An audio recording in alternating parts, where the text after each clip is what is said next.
Hey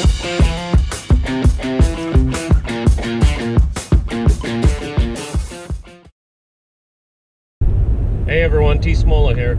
I'm headed out to do some more Powertrails today. I'm going on a really big trip towards the end of this summer, and I really want to find my 17,000th geocache on this trip. I'm not going to say too much about what the trip is. If you follow me on Twitter, I've revealed what it is over there, but for everyone else, I'm just going to keep you in suspense for a little while.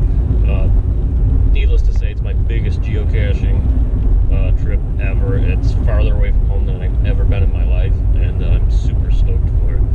But I need about 500 more caches between now and the end of July in order to make the milestone happen. So we're going to need to go out and run some Powertrails today. But as an added bonus today, when I was going over the maps last night, I just happened to notice that there is a challenge cache that's been sitting for 10 days over here. And I suspect it's because of how hard it is.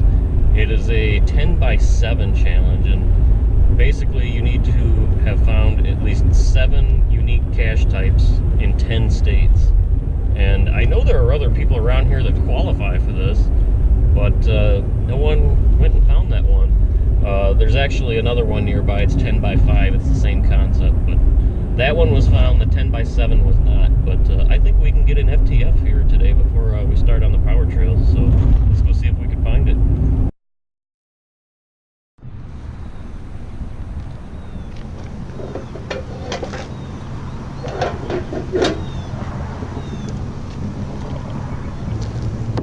Alrighty, moment of truth.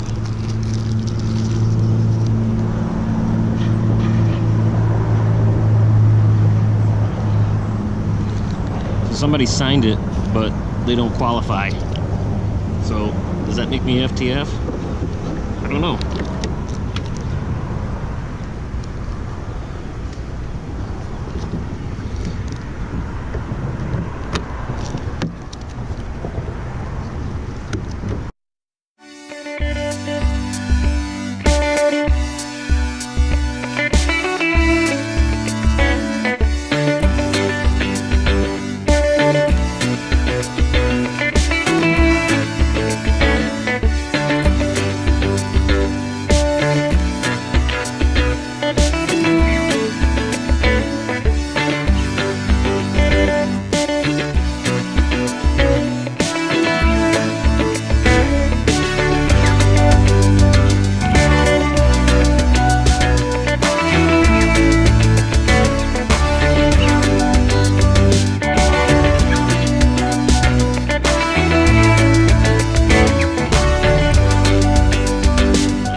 That's going to do it for today. I found 45 or 50 caches today. That's going to get me a little bit closer to hitting that milestone later this summer.